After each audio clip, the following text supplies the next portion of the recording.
My name is Jeremiah Croak, but folks around these parts call me the keeper of the Cove. I've lived in the bayous of Louisiana all my life, and I've seen things that would turn your blood to ice water. You city slickers probably think the swamps are just muddy waters and gnarled trees. But deep in the heart of the bayou, there's an ancient evil that's slumbered for centuries. An evil that feeds on the innocent. It started back when I was just a young too young and foolish to heed my pa's warnings about staying away from Miller's Cove after sundown, a place so steeped in darkness that even the bravest souls dare not tread there. But I didn't listen. Curiosity got the better of me one night, and I snuck out to the cove to see what all the fuss was about. As I pulled up in my rickety old boat, the fog hung so thick I could barely see the twisted willows on the bank. An uneasy quiet smothered the place, as if the whole swamp was holding its breath. I cut the engine and listened to the blood pounding in my ears, wondering if I'd made a mistake coming out here alone. That's when I heard it. A faint splashing from the shallows, like someone or something was thrashing in the water. I strained my eyes, trying to make sense of the shapes in the murky blackness, until I saw it. A long, pale arm breaking the surface, grasping at the air as if trying to pull itself onto dry land. My heart seized in my chest as more appendages erupted from the depths, boneless limbs twitching and coiling around one another in a sick, unnatural tangle. I watched in horror as a dripping, eyeless head broke through, its mouth opened wide in a silent scream. Rows of fangs glistening in the pale moonlight. That's when it spotted me.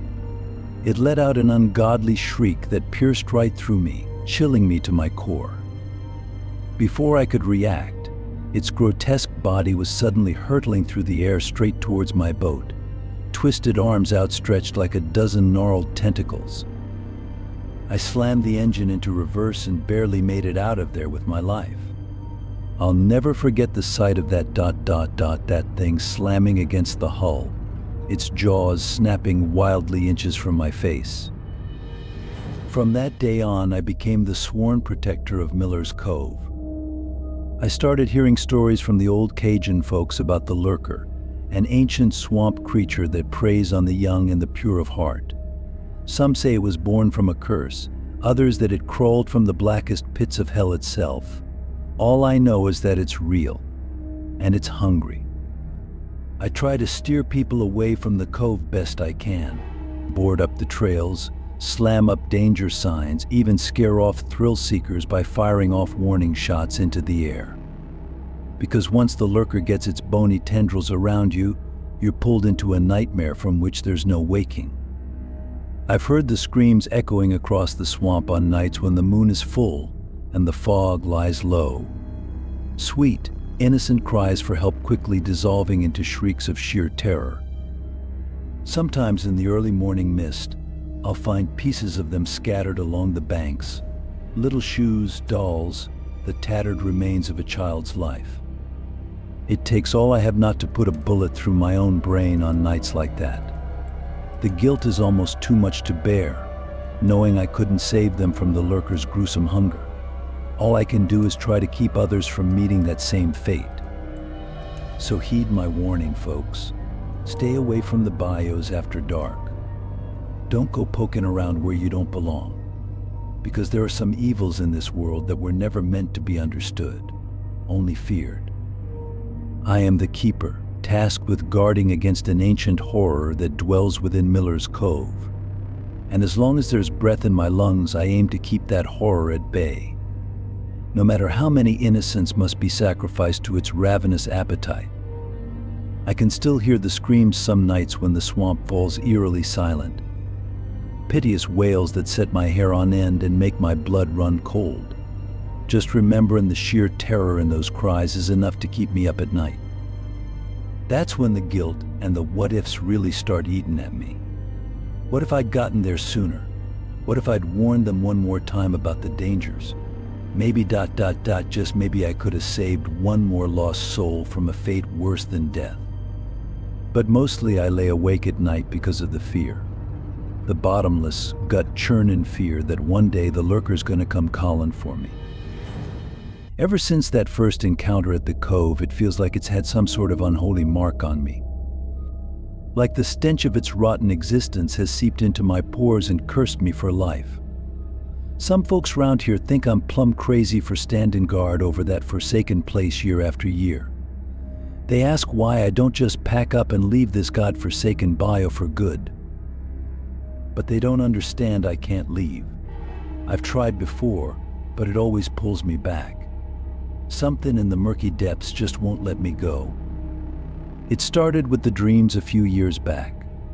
Twisted visions of the lurker reaching out with its bony claws, wrapping those sinewy tendrils around my body and dragging me down into the blackness. I'd wake up gasping for air, my sheets soaked through with a cold sweat. Then came the voices, whispering in the back of my mind. A slithery, ancient language that chilled me to the core. I couldn't make out the words, but the sheer malice in those growls made my skin crawl. I tried to ignore them, but they just kept growing louder and more insistent. These days I catch glimpses of the lurker out the corner of my eye, bobbing just below the surface like a drowned, swollen corpse. Watching ... waiting ... its dead eyes boring into me from the shadows. I know in my bones it wants to drag me down and make me part of its brood. Maybe that's my real penance to pay for not saving all those poor kids from its clutches. The lurker's never gonna let me leave this life until it's got me in its grasp, down in that inky, foul-smelling hell from which it crawled. And truth be told, part of me welcomes it at this point. I'm an old man now with nothing but regrets keeping me company most nights. What few friends and family I had are long gone, taken by the lurker or the hard toll of bio life over the decades. These days it's just me and the Cove. Two tangled, rotten things caught in each other's web for eternity. So if you fools have any sense at all, you'll turn your citified rigs around and go back from wherever you came. Leave this forsaken place and never look back. Because the lurker is restless, and its hunger is growing ever more ravenous. And if you should be foolish enough to ignore my warning, well ... I reckon you'll get to experience the lurker's vile embrace for yourself soon enough. Just don't say I didn't try to stop you from facing a fate worse than any nightmare.